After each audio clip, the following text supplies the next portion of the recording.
Chers frères et sœurs, la parole divine traverse l'histoire et se renouvelle par la voix humaine du Sauveur.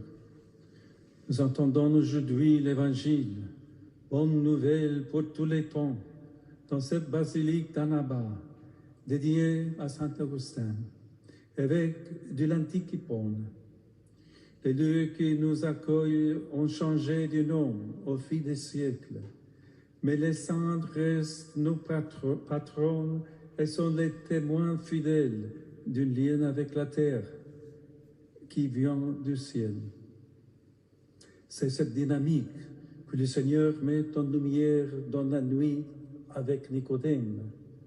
C'est cette force que le Christ insuffle à la faiblesse de sa foi et à la persévérance de sa recherche.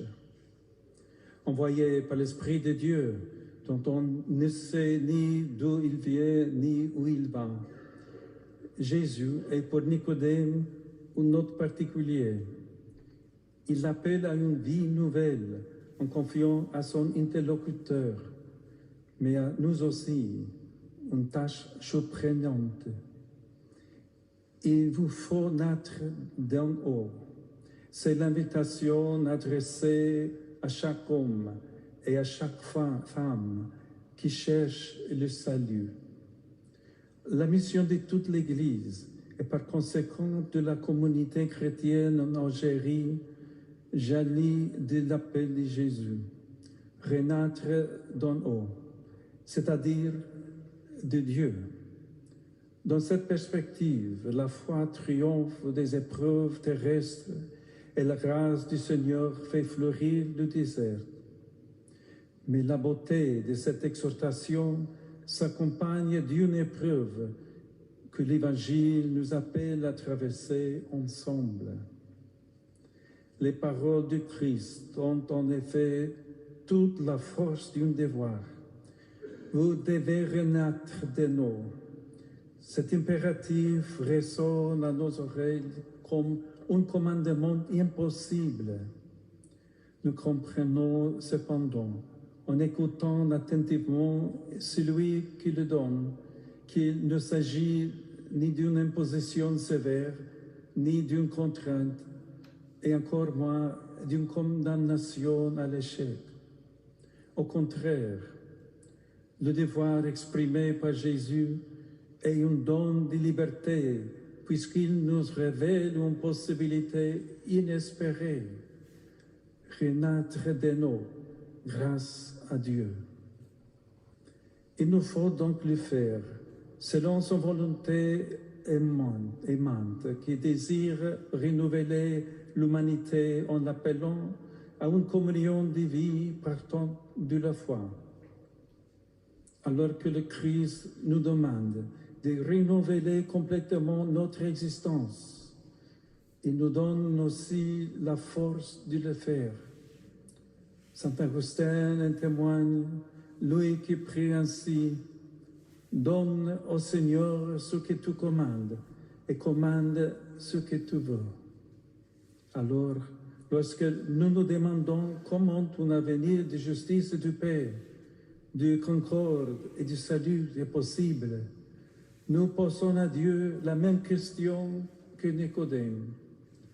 Notre histoire peut-elle vraiment changer? Nous sommes tellement encombrés de problèmes, d'embûches et de tribulations. Notre vie peut-elle vraiment recommencer complètement? Oui, cette affirmation du Seigneur, pleine d'amour, remplit nos cœurs d'espérance.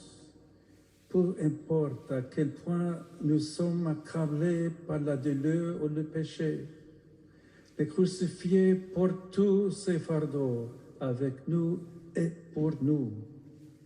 Peu importe à quel point nous sommes découragés par nos faiblesses, c'est précisément là que se manifeste la force de Dieu qui a ressuscité le Christ d'entre les morts pour donner la vie au monde.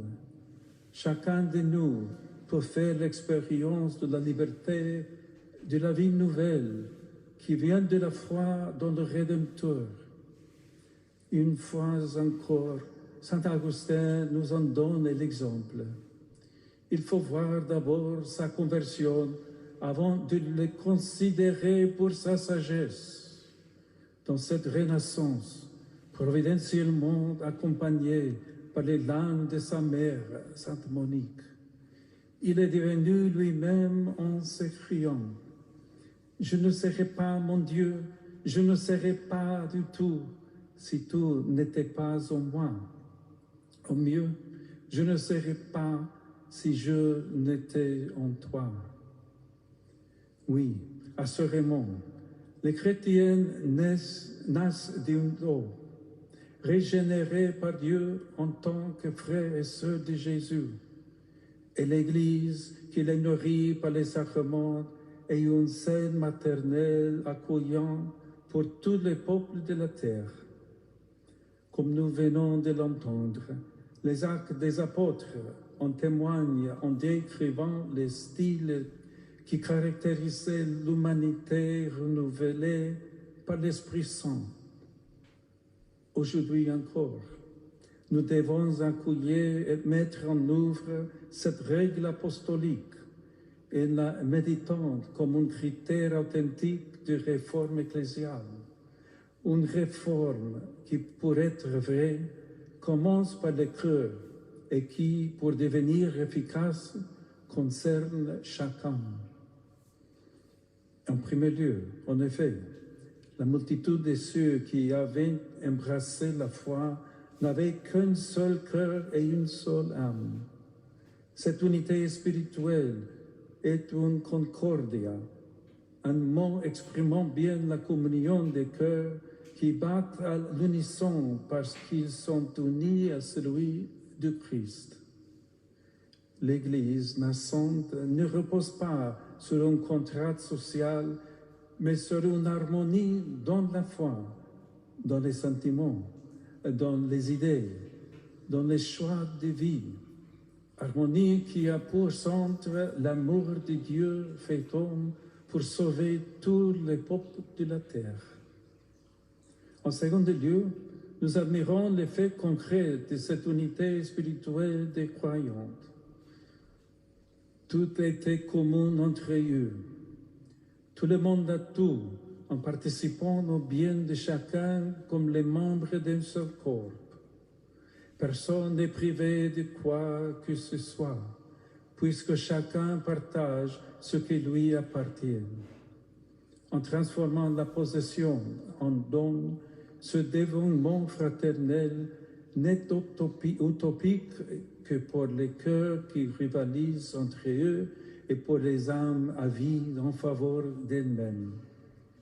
Au contraire, la foi en l'unique Dieu, Seigneur du ciel et de la terre, unit les hommes selon une justice parfaite qui invite chacun à la charité, c'est-à-dire à aimer chaque créature de l'amour que Dieu nous offre dans le Christ. C'est pourquoi, en particulier face à la misère et à l'oppression, les chrétiens ont pour règle fondamentale la charité, faisant à qui s'y trouve à côté de nous ce que nous voudrions que l'on nous fasse. Animée par cette loi, inscrite par Dieu dans les cœurs, l'Église est toujours naissante, parce que là où règne le désespoir, elle enflamme l'espérance. Là où règne la misère, elle introduit la dignité. Là où il y a conflit, elle apporte la réconciliation. En troisième lieu, le texte des Actes nous révèle le fondement de cette vie nouvelle qui concerne tous les peuples, quelle que soit leur langue et leur culture. Les apôtres rendaient avec beaucoup de force témoignage de la résurrection du Seigneur Jésus, et tous jouissaient d'une grande faveur. La charité qui les anime avant d'être un engagement moral est un signe du salut. Les apôtres proclament que notre vie peut changer parce que le Christ est ressuscité d'entre les morts.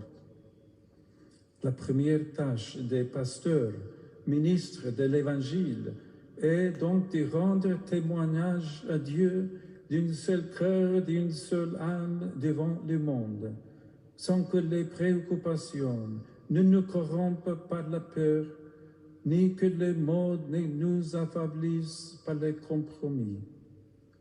Avec vous, frères dans l'épiscopat, et avec vous, prêtres, renouvelons sans cesse cette mission pour le bien de ceux qui nous sont confiés, afin que l'Église tout entière soit dans son service un message de vie nouvelle pour ceux que nous rencontrons.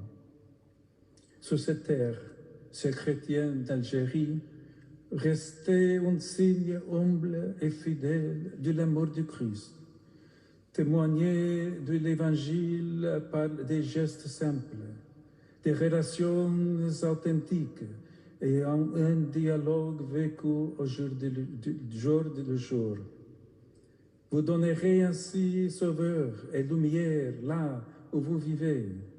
Votre présence dans le pays fait penser à l'encens, un grain incandescent qui diffuse son parfum parce qu'il rend gloire au Seigneur et apporte joie et réconfort à beaucoup de frères et sœurs. Cet encens est un petit élément précieux qui n'est pas au centre de l'attention, mais qui invite à tourner nos cœurs vers Dieu, en nous encourageant mutuellement à persévérer dans les difficultés du temps présent.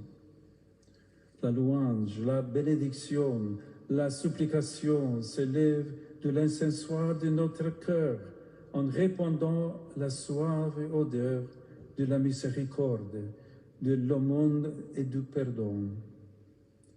Votre histoire est faite d'accueil généreux et de persévérance dans l'épreuve. C'est ici que les martyrs ont prié, c'est ici que saint Augustin a aimé son troupeau en cherchant la vérité avec passion et observant le Christ avec une foi ardente.